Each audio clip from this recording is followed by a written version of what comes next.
Hi అండి. మొన్న పెట్టిన బెల్లం ఆవకాయకి రెస్పాన్స్ చాలా బాగా వచ్చింది.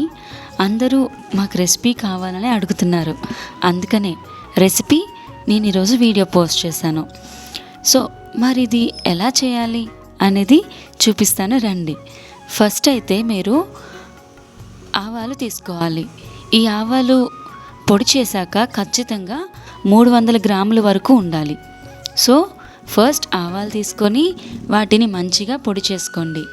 నెక్స్ట్ నాకైతే 5 మామిడికాయలకి కేజీ బెల్లం పట్టింది. సో నేను ఇలాగా బెల్లం తీసుకొని దాన్ని మంచిగా తురుముకున్న తర్వాత ఈ బెల్లాన్ని పాకం రాకుండా జస్ట్ కరగనివ్వాలి. మనం బెల్లమే కాదు పంచదార కూడా వేసుకుంటున్నాం. ఇలా వేసుకుంటే షాప్లో కొన్న టేస్ట్ వస్తుంది. అంటే ఇక్కడ ఎలా తీసుకోవాలి అంటే 1 గ్లాస్ వరకు పంచదార తీసుకొని 3 గ్లాసుల వరకు బెల్లం తీసుకోవాలి. నేను తీసుకున్న గ్లాస్ వచ్చేసి 250 గ్రాముల వరకు పడుతుందన్నమాట. అంటే మీరు చూసుకోండి. అలాగా 3 గ్లాసుల బెల్లం 1 గ్లాస్ పంచదార వేసుకొని కొంచెం వాటర్ వేసి దాన్ని కరగనివ్వాలి మాత్రమే. ఏ ఒక్క పాకం అయితే రాకూడదు. లేత పాకం కానీ తీగ పాకం కానీ లేక గట్టి పాకం కానీ అసలు రాకూడదు. జస్ట్ కరగాలి. నెక్స్ట్ నేను ఇక్కడ మామిడికాయలు తీసుకున్నాను. నేను ఇక్కడ సువర్ణరేఖ మామిడికాయ తీసుకున్నాను. ఎందుకు అంటే ఇవి ఇక్కడ చెట్లకు కాసినవి అనమాట. సో మా హస్బెండ్ తీసుకొచ్చారు. యాక్చువల్లీ ఈ పచ్చళ్ళకి రసాలు తీసుకుంటారు అనుకుంటాను. బట్ నేను ఎందుకు ఇలా చేశానంటే ఇవి అటు పండు కాదు, ఇటు కాయ కాదు, మధ్యలో ఉన్నాయన్నమాట. అలాగని టేస్ట్ చూస్తే చప్పగా ఉన్నాయి. పోనీ పుల్లగా ఉంటే ఏదో ఒకటి చేయడానికి చప్పగా ఉన్నాయి. ఏం చేయాలి అని ఆలోచించా. దట్టు 10-15 తెచ్చేశారు. అవి ముగ్గేసరికి చాలా టైం పడుతుంది. ఈ లోపల కాయ కూడా పాడైపోతుందని చెప్పి ఇలా బెల్లం ఆవకాయ పెడుతున్నా. సో మనం తీసుకొని కాయ తొడిమి తీసేసి మంచిగా వాటర్లో కడిగి ఒక క్లాత్తో తడి పోయే వరకు తుడుచుకోవాలి. తర్వాత నేను తీసుకున్న కాయలకి టెంక గట్టి పడిపోయింది. అందుకని నేను ఓన్లీ టెంక వదిలేసి మిగిలిన పార్ట్ మాత్రమే పీసెస్గా కట్ చేసుకున్నాను. ఇలాగా 3 ముక్కలుగా చేసుకున్నా. ఇప్పుడు చాలా ఇంపార్టెంట్, ఒక మంచి బౌల్ తీసుకోండి. అది ప్లాస్టిక్ అయినా పర్లేదు, పింగాణి అయినా పర్లేదు, గ్లాస్ బౌల్ అయినా పర్లేదు. తీసుకొని అందులో మనం ఏదైతే గ్లాస్తో బెల్లం తీసుకున్నామో ఆ గ్లాస్తో 1 గ్లాస్ వరకు ఉప్పు, 1.5 గ్లాస్ వరకు కారం అంటే ఆశీర్వాద్ కారం తీసుకున్నాను నేను ఇక్కడ. మీరు అది తీసుకోండి. అలాగే 1.5 గ్లాస్ వరకు ఆవపొడి. మీరు ఇక్కడ 2 గ్లాసుల వరకు కూడా వేసుకోవచ్చు. కానీ నా దగ్గర ఉన్న ఆవాలతో 1.5 గ్లాస్ మాత్రమే వచ్చింది. అలాగే ఇవన్నీ వేసుకున్న తర్వాత మంచిగా కలుపుకోవాలి. ఈ 3 ఉప్పు, కారం, ఆవపొడి బాగా కలిసిపోవాలి. అంతలాగా కలుపుకోవాలి.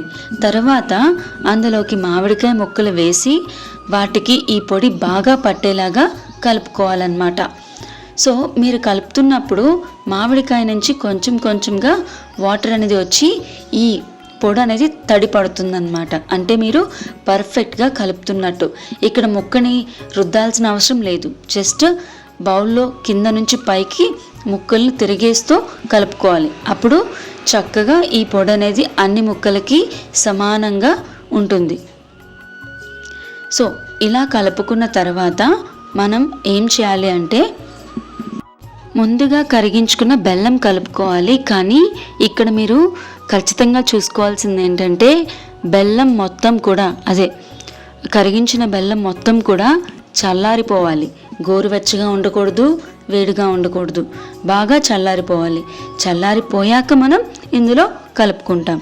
సో నేను ఇక్కడ 2 స్పూన్ల వరకు మెంతులు తీసుకొని పొడి మెంతులు ఇందులో వేసేసాను అనమాట. చాలా అంటే చాలా బాగా వచ్చింది టేస్ట్. సో మీరు ఒకసారి ఇంట్లో ట్రై చేయండి. ఓన్లీ రసాలే ఉండాలి, ఎండ ఉండాలి అదేమీ లేదు. ఇదేంటంటే మనం జస్ట్ ఒక 2-3 నెలల వరకు నిల్వ ఉంచుకోవచ్చు. ఎక్కువ పెట్టుకోవట్లేదు కదా, తక్కువ పెట్టుకుంటున్నాం. ఇప్పుడు ఇందులో బాగా చల్లారిన బెల్లం పాకం మొత్తం కొంచెంగా వేసి కింద నుంచి మళ్ళీ ముక్కలన్నీ తిరగబడేలాగా కలుపుకోవాలి. అలా పూర్తిగా చక్కగా బెల్లం కూడా ఈ ముక్కలన్నిటికీ కలిసేలాగా కలుపుకోవాలి. దాని తర్వాత నేను ఇక్కడైతే శనగ పలుకుల నూనె, మాకు ఇక్కడ శనగ పలుకుల నూనె దొరుకుతుంది, అది వేసుకున్నాను. మీరు బేసిక్గా పచ్చళ్ళలో నువ్వుల నూనె వేస్తారనుకుంటా, అదైనా మీరు వేసుకోవచ్చు. నేనైతే ఇక్కడ పల్లి నూనె అయితే వేసుకున్నాను. అది కూడా మనం ఎక్కువ ఆయిల్ వేయనవసరం లేదు. ఏ గ్లాస్తో అయితే మనం సాల్ట్ కారం తీసుకున్నామో అదే గ్లాస్తో ఆయిల్ వేస్తే సరిపోతుంది. ఆయిల్ వేసేసి ఒకసారి మళ్ళీ కలిపేసి మళ్ళీ కింద నుంచి పై వరకు ముక్కలు తిరగబడేలాగా కలుపుకొని, ఇప్పుడు ఈ బాక్స్ ఏదైతే బాక్స్ మీరు తీసుకున్నారో లేదా గిన్నె తీసుకున్నారో దానికి పైన మంచిగా మూత పెట్టేసి ఒక క్లాత్ని దాని మీద వేసేసి 1.5 రోజు వరకు ముట్టుకోకుండా వదిలేయండి. ఓకే, ఎందుకు అంటే ఈ ముక్కలు ఊరుతాయన్నమాట. సో ఈరోజు మధ్యాహ్నం కనుక మీరు పచ్చడి పెడితే నెక్స్ట్ రోజు ఉదయాన్నే దీన్ని మీరు తీసి కలపొచ్చు అనమాట. నేనైతే ఈరోజు మధ్యాహ్నం పచ్చడి పెట్టాను, రేపు మార్నింగ్ దీన్ని తీసి కలుపుతాను. సో నేను ఇక్కడ నెక్స్ట్ డే మార్నింగ్ తీసి కలిపి టేస్ట్ చేశాను అనమాట, ఏదైనా తక్కువ అయిందేమో అని. టేస్ట్ అయితే చాలా పర్ఫెక్ట్గా సరిపోయింది, అన్నీ కూడా చాలా పర్ఫెక్ట్గా ఉన్నాయి.